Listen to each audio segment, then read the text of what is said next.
decide for yourselves whether it is right before God to obey you rather than God. Acts 4:19. The entire world is suffering the painful consequences of neglecting the mind of the people. Public education in this respect is responsible for the suffering of millions, depriving the individual of the happiness, prosperity, and permanent peace within the individual and in the world which is made up of individuals. Now, the most extraordinary thing is this, that we fail to see the real thing that counts. We're always trying to make a reality of relative things. We're always trying to make a reality of that which is external to ourselves. And because of our reactions to these things and conditions, we create trouble in our minds and bodies. But when you get to the stage where you realize this truth, I'm alive and living, it's not an idea or an image. What is in your mind is an idea or an image or a reaction or an experience. It is a result of something external to yourselves. Therefore, you have it in your mind. Your mind then is the result of your reactions to things external to yourselves or sensations that rise from within yourselves, and you create an image and idea of them. Your mind is a conglomeration of all these things, and you are very often in conflict because you do not know where you are.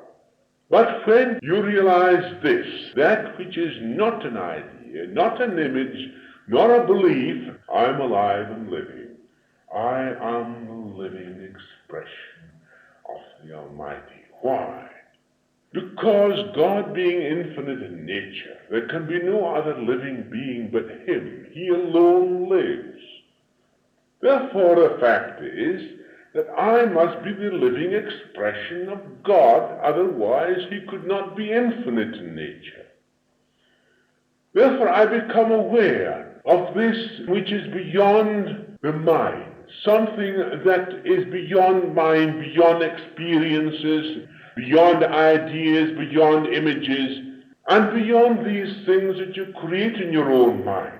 I am alive and living. My living is God. Can't be anything else because God is infinite in nature, and there can be no other living being but Him. If I was living apart from Him, He could not be infinite. Therefore, divine reason enables you to grasp the truth, but it is not the truth. Even divine reason is not the truth, but it leads you to the truth away from experiences, away from ideas, away from imitations, away from the mind that is made up of these things. And when you come to that realization of this one thing, that you are alive in life, nothing else matters. You see the relative of what it is. It stands out before you. You're not afraid of it. It no longer troubles you, because fear has passed away completely in your knowing that God is. Now, that is being, because God is now. And not tomorrow. God isn't become God tomorrow or some other day. The infinite is now. Otherwise He could never be. I am now too. Otherwise I could never be either. Therefore, trying to become something is leading you away from being and leading away from truth which is now. If you can grasp what I'm telling you now, you will see the relative conditions. You will see your images, your beliefs, your experiences, your anticipations, and all these things are portion of your mind that are causing a disturbance in your mind. And that disturbance sets up the whirlpool in your mind, and you no longer can control it until such time as you come back to the whole thing and you say clearly and distinctly, Father, I am thine, thou art mine. All that is thine is mine. All that is mine is thine. It is thee alone that lives. Therefore all is well now, at this very moment. At this very moment, nothing can be out of place. And at any time, it can never be out of place, because thou art infinite, and I am. Thou art, I am. That is the foundation. Then you can see what suggestion is that comes from outside.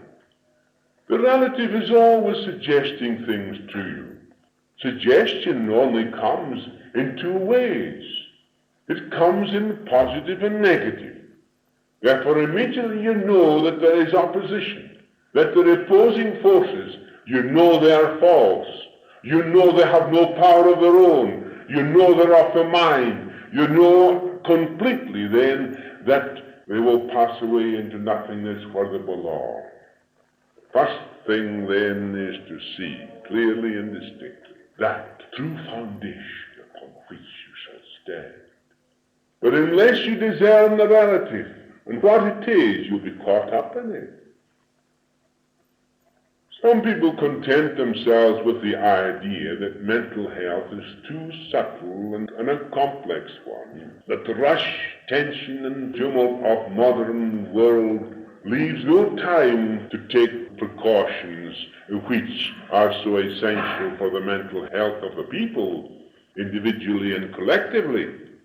The answer lies here, that those who suffer from physical and mental ailments are those individuals who have not found the time, nor have care, nor have the knowledge to protect themselves. If they had the knowledge, they would have taken the time and precaution to avoid these breakdowns in mind and body as a result of the violation of natural laws. Naturally, everything external to yourself is pouring in upon you, and therefore your trouble lies. Your trouble lies in the fact that everything external, relative, is pouring in upon you. Because why? Because you don't understand it.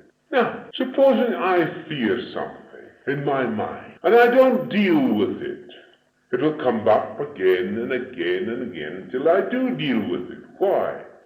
Because anything that is in my mind, that I become emotional about, that I'm afraid of, if I don't deal with it and see the cause of this fear, and we will see that that cause is an illusion, it's a mental image, a belief, and when immediately you begin to understand it, the emotion, the fear will die away, and that will never rise again up to your consciousness.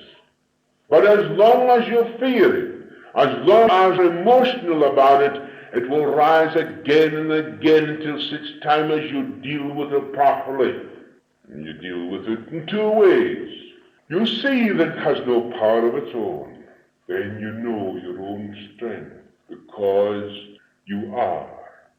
You don't have to be. You are now, at this very moment. You don't have to become something. You are now, at this very moment. Otherwise, God couldn't be. If God is infinite in nature, then he is now. And he can't be anywhere except everywhere. Therefore, because he's everywhere, he is in you and me now. And God doesn't become something else. He is now. Infinity means completeness. And it is complete now.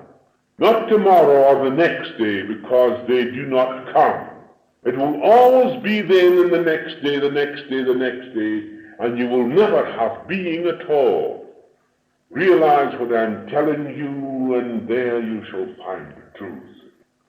If then you isolate yourselves through your lack of understanding of relationship, if you try to protect yourselves in any means whatsoever, what are you doing? You're isolating yourself from something that you want to protect yourself from, don't you? Therefore you create, at once you create something, you create a resistance. If you depend on any outside organization for the reformation and the transformation of the world, you're making the biggest mistake of your life. Transformation and regeneration comes within yourselves through your relationship to one another. Near and far, or foreign, or intimate, it makes no difference. Your relationship must be the same. We see organizations being built up, organizations torn down, new organizations built up, and these organizations also tumbling to the ground. Why? Because it's the same people who are building those organizations, the same people that are breaking them down, the same people who are building up new organizations, with the result that there is no security, no understanding, and therefore no transformation. Transformation comes from within the self, understanding your relationship to one another. Jesus said, these words which ring in my ears continuously, love your neighbor as yourself. That is your relationship. And unless that relationship is understood, there can be no peace. Unless that relationship is understood by the individual, there can be no peace. No matter how many organizations you create.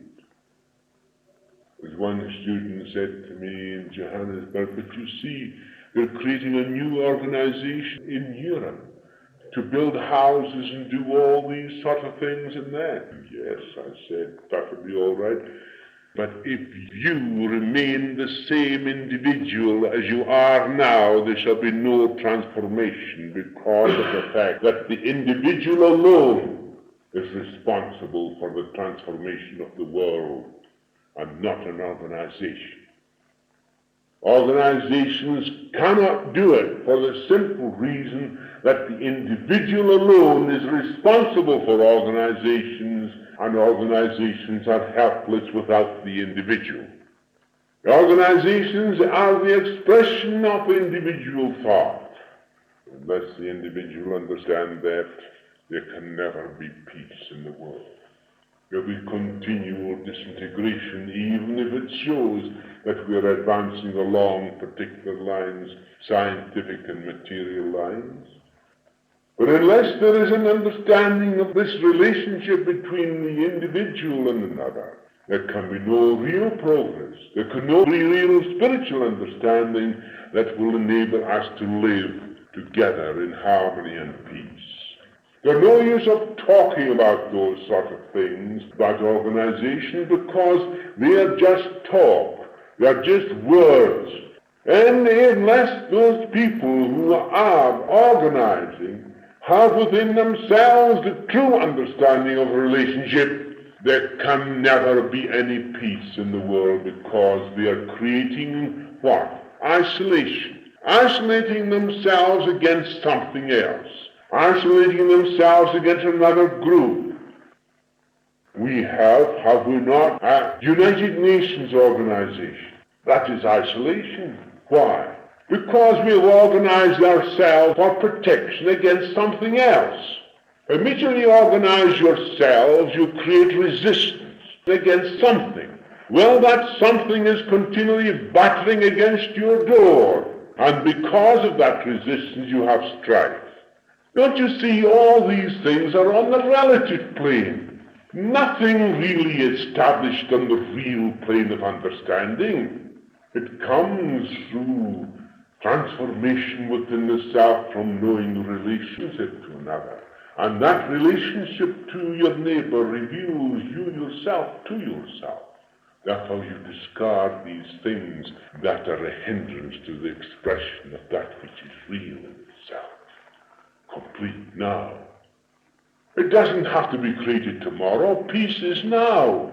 Absolutely this moment. You don't have to have an ideal of peace. If you have an ideal peace, you go away from peace. Peace is now, at this very moment. And when the individual is transformed, it is immediate.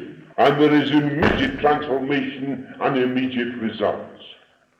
I'm talking as a master. I'm not talking as a psychologist or any other in the relative plane or trying to make the relative a reality. Because there is no such thing as a relative thing, a reality. A relative thing is a created thing. A reality is a non-created thing. But behind it all is creation, and within it is creation. There are many books on the market dealing with mental hygiene, yet there are few that can give some practical help to the sufferer, nor do they give the right instruction of how to prevent falling into the pit of illusion that comes from ideologies, belief, politics, tradition, and religious dogmas. Most people have not the alertness of mind to discern those illusions which lead to separation and strife. Neither have they the spiritual stamina to resist the suggestions that come from them. And how do you get spiritual stamina? Is it not so that because you're afraid that you seek security and you create an organization of some kind to make yourself secure against something external to yourself? This is because you're afraid of something. That which is spiritual is never afraid of anything. How should that which is spiritual be afraid of anything that is material or relative? Because it itself is the creator of all things. Spiritual stamina means a knowing, becoming aware of that which is relative and aware of that which is not relative. That which is not relative is a reality. That which is relative is a created thing. That which is not created is creative. That which is created is not creative in itself. That which is not created is creative. That which is created is not creative. As you continue to react to these conditions, consequently you find strife, trouble. I wish I could give you this knowing, this wonderful thing, this peace that passes all understanding, where nothing in the mind interferes with that peace. Mental health is more than is seen on the surface. Merely going to church or attending some psychological meeting is by no means a protection. To protect the mental health requires a knowledge of the mental and emotional processes and the secret of strengthening the mind to avoid that which hinders it. The most important factor the individual must understand in order to protect his mental health is to realize the potency of suggestion and how definite its effective power and influence. We must realize and recognize its far-reaching effects and its invisible silent action within the mind. So the mind is always prone to the suggestions external to itself. And without knowing, without understanding, without being aware, as we will see shortly, how you can become aware of all these suggestions so that they do not take root in your mind, which becomes part of yourself. The individual must deal with this subtle agents of suggestion in the form of mass suggestion, mass persuasion, mass consciousness, and mass psychology. There are various ways in which these suggestions work on the individual through his or her reactions. There is the external suggestion that comes from the outside, through the senses, either by seeing something, reading a book or magazine, by hearing words of others. Then there is the internal suggestion that comes from experiences, memory, emotion, fancy, and desire. Is it not a fact that most people are lost in their reactions to people and things? Seek in your own mind and see if you are not lost in your reaction to things and people. We are acted upon against our will and act upon others with our will. This seesaw movement is going on all the time because we are not aware of what is taking place. Where does awareness come from?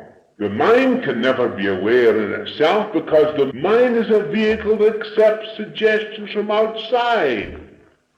Awareness comes from consciousness. Consciousness is awareness and nothing else. I'm alive and living. My life is my awareness. I'm aware because I'm alive. Life alone has consciousness. In that consciousness is awareness. That consciousness then becomes aware of these things that enter into the mind, suggestions that float into the mind. I'm caught up in these suggestions that float into the mind. I'm caught up in them, held in a vice. I fear them. I tremble. My emotions then overcome me. Before I know what I am, I become a physical and mental wreck. But immediately I become aware that there is something greater, something magnificent, something that is eternal, something that is ever present, something that nothing can harm, nothing can destroy. And I find that I am that myself. Then I become aware of everything that is relative. No longer do they affect me because I stand above them. That was the Jesus the Christ. He is the model, and if you read his mind and understand what I'm telling you, you will see the magnificent grandeur of the Christ principle expressed in the man called Jesus. Our thoughts are the response to memory of experiences which are conditioning influences. These influences are not only of the past, but of the past in conjunction with the present. So the past is always shadowing the present. The idea is always limiting, no matter how extensive it may be. So ideas, beliefs, traditions, etc., always separate people. Ideas can never bring peace. What is an idea? An idea is something in the mind that you create yourself from some external thing. But an idea is your mental thing. It's of the mind. Unless you recognize that, your ideas can get you nowhere. It's an idea. But if you're alive and living, and you know what livingness is and means to you, and you then understand your relationship to your neighbor, how you react and what conditions you react to him and how you have, whatever the case may be, then it will be a revelation to yourself how you act and how you think. A self-revealing process means this. It means virtue. Because these antagonisms, these fears, these emotions, these things pass away into nothingness where they belong because you see, you have dealt with them, you know them, you understand them, you're no longer afraid of them. They create no longer emotional disturbance in you, therefore they pass away into nothingness where they belong. They only mean something to you as an experience as long as you hold on to them, and you will still experience these emotional outbursts, these antagonisms, these conditions, as long as you do not understand what you are doing. We want peace as an idea, but not an actuality. So we are attached to the world of ideas and not to peace. We cannot discern the fact that we are conditioning ourselves with what we call knowledge and experience. And the new and changing facts are interpreted and translated according to this knowledge. So we perpetuate the past without settling the problem of the present, because the past is ever in conflict with the present. Therefore, you never solve your problems, because the past is always shadowing the present. Why? Because you do not understand it. We see that suggestion is a subtle, generating, thought-provoking missile or force which induces thought similar and parallel with the idea or suggestion itself. Habits, opinions, and actions through association influence our thinking, so that consciousness must ever be on watch lest the inner realm will accept without reason and enslave us, thus causing conflict. When an external suggestion hits the surface of the consciousness, it starts a wave, motion, a vibrating force, which sinks into the inner realm of the mind. When this happens, an internal suggestion is begun from the acceptance of the external suggestion and becomes a memory impression which creates perpetual repetition and which we call habitual thinking. Habitual thinking then is stagnation. You stagnate in your habitual thinking because you do not understand it and how it comes about. We must also be aware of thought waves that permeate the ether. Thought waves can be so powerful that it can penetrate the magnetic aura and impress the mental receiving set appearing as our own idea, and then rise to the surface consciousness. Once an internal suggestion has been accepted and admitted to the surface consciousness, the reaction will always be an impulse for action.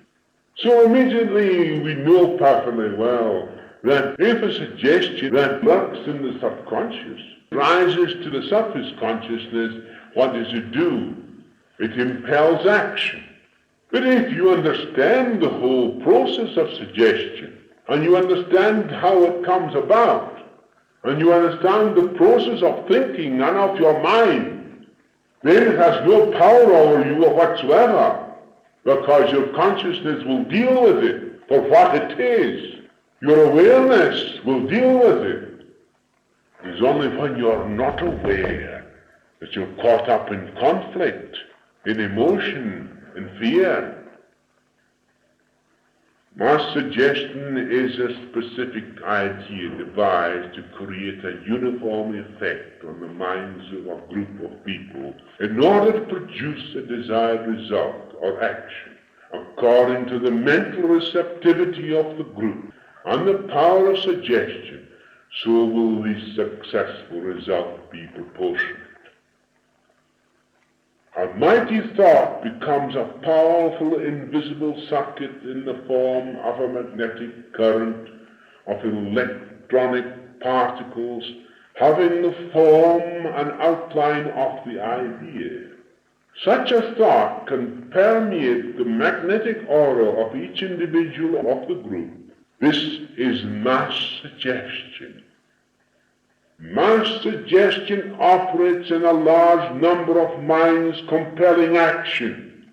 So concrete action appears in the visible plane, in one uniform action. We can now appreciate how a negative mass suggestion can be turned into a destructive weapon possessing immense destructive power.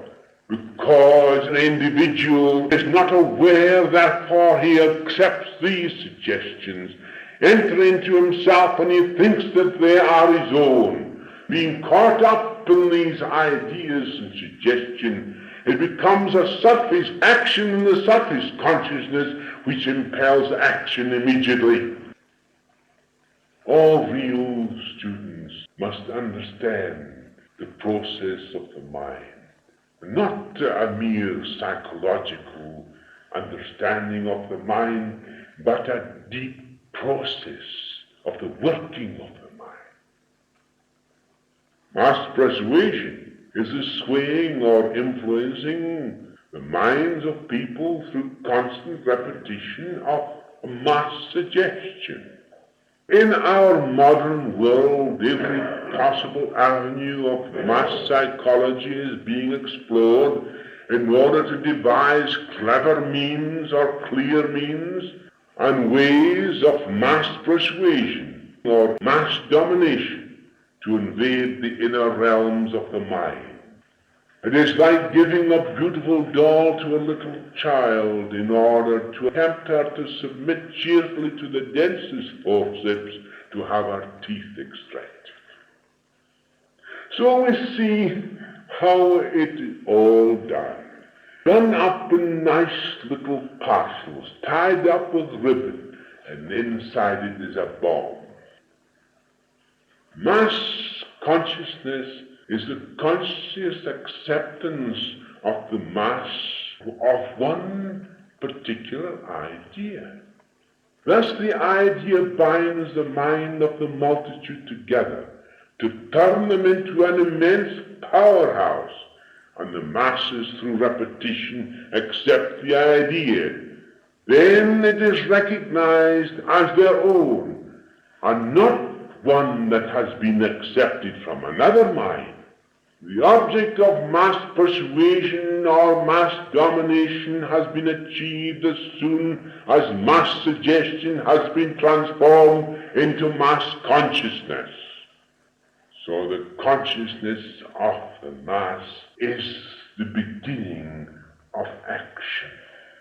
No matter what type of suggestion it may be, it is the same. I am preparing your minds to be able to discern what suggestion is, so that you can see it before it enters into your mind, so that you can deal with it, and thereby able to dissolve it, and you remain adamant, complete in love and wisdom. Love your God with all your strength, with all your life, with all your mind. Love your neighbor as yourself. If that was that complete thing in your mind, and you knew it to be true completely, then nothing could enter into your mind, because your mind would be dominated with that complete thing of the eternal reality, God. But I also say often, people pray to a God for protection from something external to yourselves. Are you not isolating yourself even if you pray to God for protection? Is God not now, immediately? Is he not everywhere? There is nowhere where he is not. If I pray for protection, I isolate myself from something I want to be protected from. And what am I want to be protected from when I know that God alone is living and he and I are one? I and the Father are one. Why do you want protection from something external to myself? Of course not. I require no protection, because this wonderful truth that God and I are one. Why, Jesus was the greatest of all exponents of the truth, of that one truth, I and the Father are one. But it's a living presence now. It's not something you could get in the future. He didn't say, I will be one with God tomorrow, because the tomorrow never came. I am because he is. If I was separated from him, he could not be infinite in nature. If my life was not his life, then he could not be infinite in nature. But as I discern everything that's in my mind, then I come to that which is beyond mind. Then I become aware of myself, not the outer self, but a real self that is not separated from God, that requires no protection from outside agency. A kind person doesn't require any protection. He doesn't build a wall round him. He does not isolate himself. He doesn't have to isolate himself in any organization, religious or otherwise. It's only when you're not kind you have to isolate yourself for protection, because you create resistance against something that is battling against you. You're living in the relative. If I could only give you this, oh, it would be the greatest joy. So did the Master say, yes.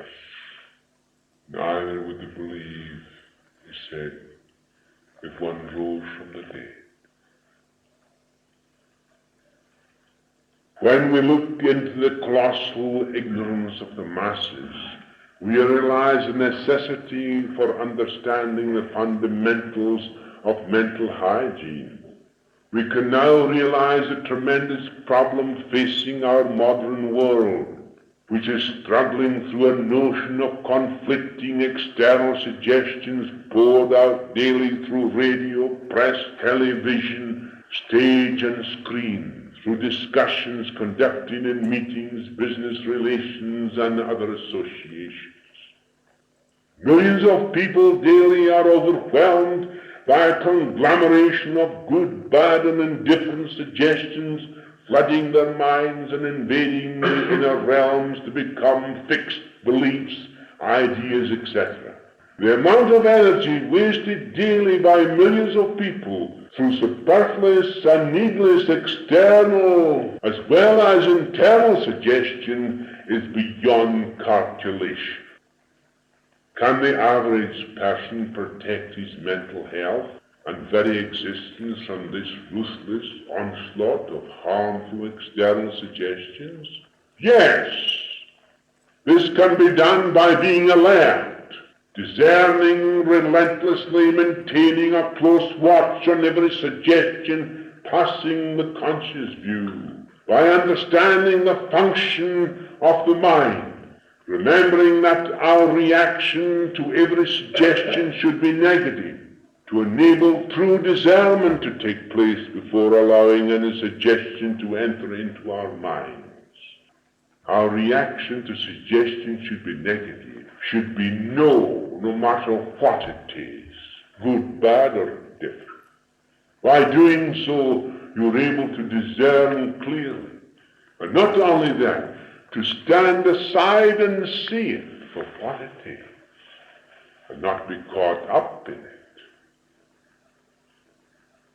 Physical hygiene is taught in all schools and colleges, but very little or practical nothing has been done to prevent the mind from becoming the target for every suggestion that comes along, with the result that groups become antagonistic to each other, through ignorantly accepting what others say without strict discernment. This includes religion and politics and all other isms. If a child was taught from early childhood to take care of the mind, the number of hospitals, schools, mental institutions, rehabilitation centers, and sanatoriums would be very few indeed.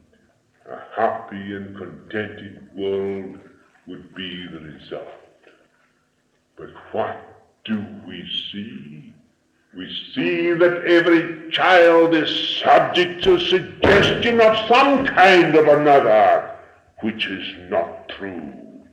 And they grow up in ignorance, in opposition to others, become liars, counterfeits in a world of misery and confusion. This lecture is an exposure of the inadequacy of our public education and mental hygiene. What do we see in the schools all over the world today? No matter what country you go into, both religion and politics, isms, east and west, is both the same. They are brought up to believe in an ideal, an ideal separate to some other ideal, which creates an isolation, which creates conflict, and eventually war. Different religions train the child through suggestion until the child's mind becomes a fixture upon these suggestions that have been accepted in the inner realms. And what do you see? Outer action in opposition to another suggestion of another religion of some kind, and you have conflict, isolation, and disturbance. Is there any truth in that? You will have in the East and in the West, you will have a particular form of ideology. Children are taught by suggestion continuously every day. They sing songs, the flags and all the other paraphernalia, which creates isolation in opposition to another. That isolation brings conflict. Conflict eventually will bring war. But you have not seen it. No, you're too taken up in the relative, too caught up in these things to understand it. Your minds have become petty, molded according to the suggestion that is given to you from some outside source. It is no immediately, no. There is a negative state to a suggestion, a denial of that suggestion, no matter whether it is good, bad, or indifferent. Therefore, I have told you so often before that you must not accept what I say to you, but to make you think. And if I say to you can make you think, then you're on the right road to recovery. So we, by our ideals and ideologies, we create an organization. That organization is isolation as a means of protection. We isolate ourselves for our own protection against something else. And that something else is continually battering at our doors to batter it down. And eventually there is severe misery because of the individual that does not understand. It's the individual, not the organization you must bother about, but the individual transformation.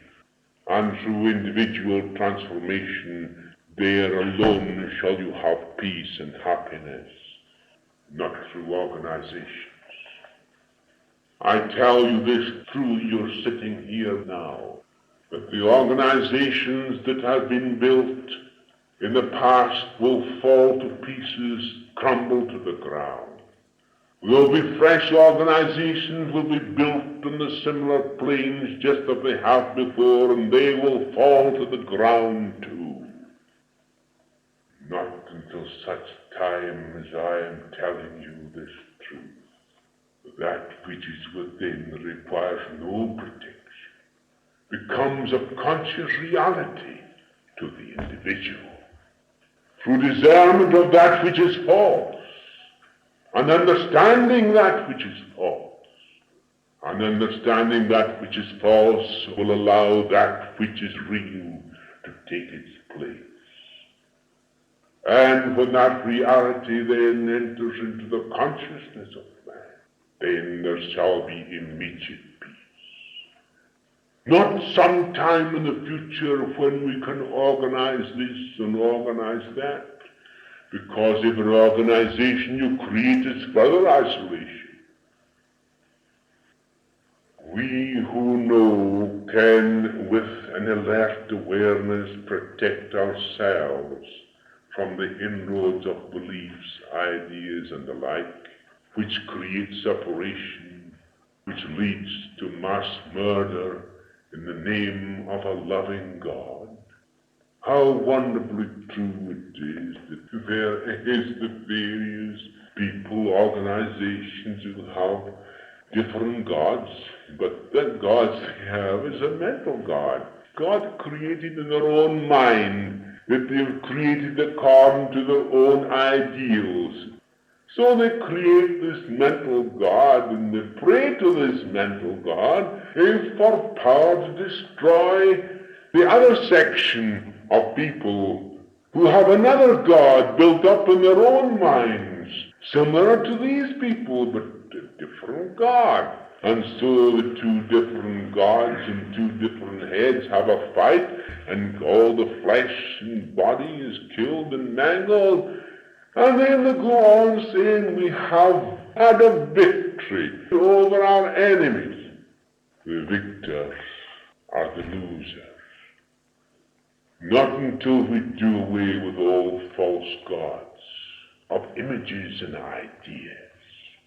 Until we know the true God, the one and only God that lives in every soul. As Jesus said, love your neighbor as yourself.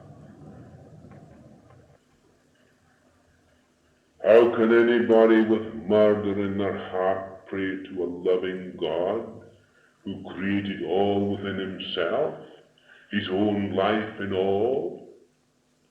Ignorance is truly the evil in the world today, and prayers have become idolatrous. If you then, as Jesus said, have anything against your brother, go and make peace. Come back, and there offer your prayer to your God.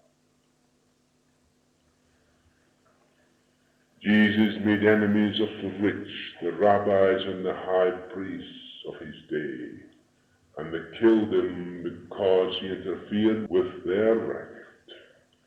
It has been 2,000 years since then, and we have not advanced much owing to the fact that we do not understand our minds, our thoughts, our images, our beliefs, our ideals, and what they are. So Jesus' words are these that I can remember. I could even be there at the very moment when he said these words. If I have said anything wrong, prove it. If I have said what is true, why strike me? How true it is. And they nailed him to a tree. Humanity hasn't risen to the understanding of what happened. They haven't realized yet what man missed in the world at that moment. And 2,000 years of strife and trouble and wars has been the result. Here at that moment came the blessing upon her, a peace that passes all understanding. It came with love and wisdom, so that man could take hold of it and there immediately be transformed, so that the world would be a world of peace and harmony. But the outer self was too strong. The conditioning of the outer self by the material was too strong. Suggestions had entered into the mind of the individuals, and that mass suggestion became a powerful effect upon the consciousness of the people. And they would rather have Barabbas than Jesus. The high priest created those suggestions in the minds of the people. They accepted those suggestions and they became a rabble for the destruction of that which alone would give them peace and happiness. So they nailed him to a tree. Would the world do the same again? Yes, they would.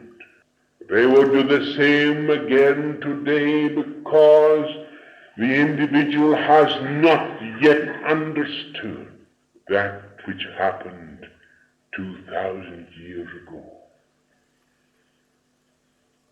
if you can, in your own minds, then become aware of suggestions that come from without,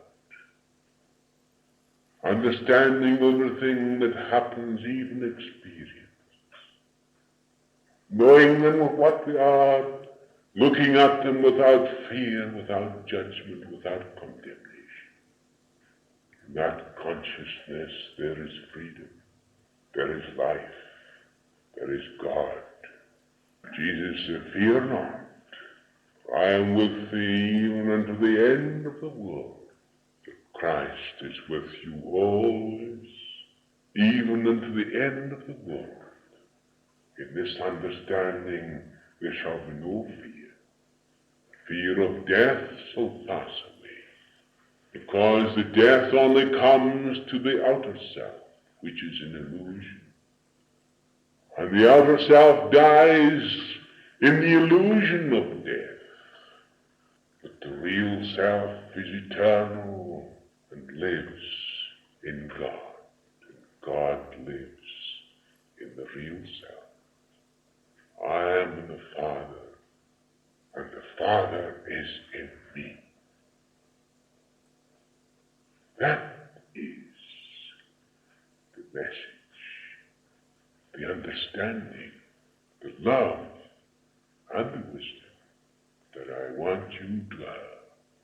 For in it is the glory of the Christ. The Christ did not die on the tree.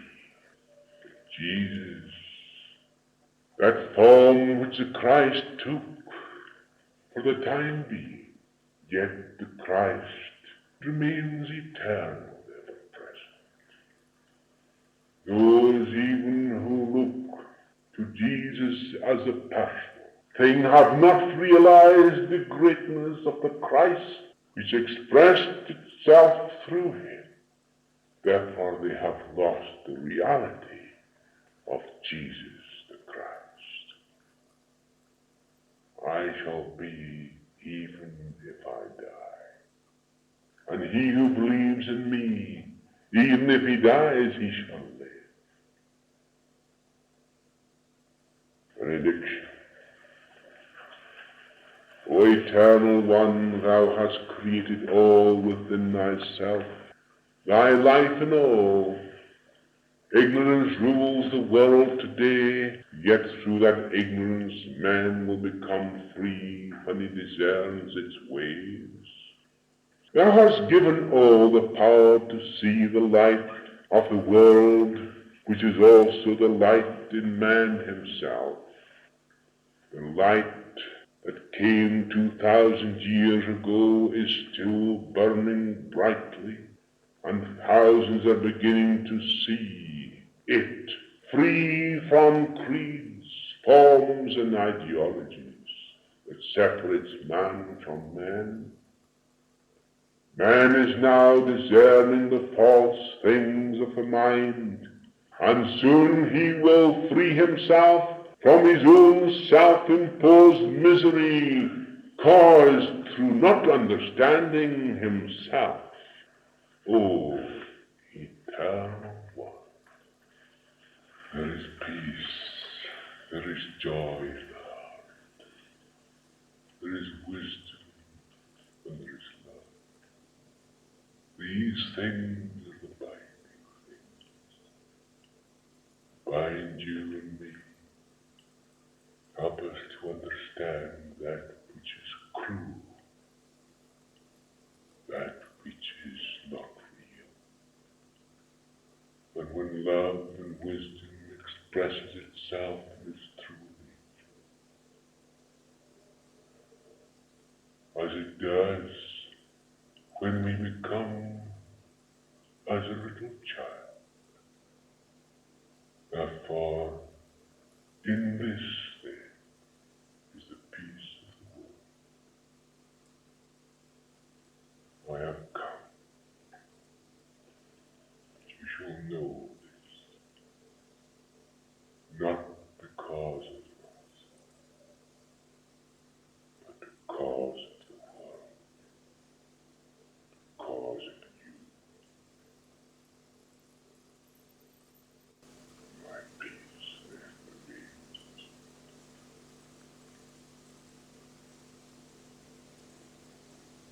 Master has sent me. He has given me those words that you should understand.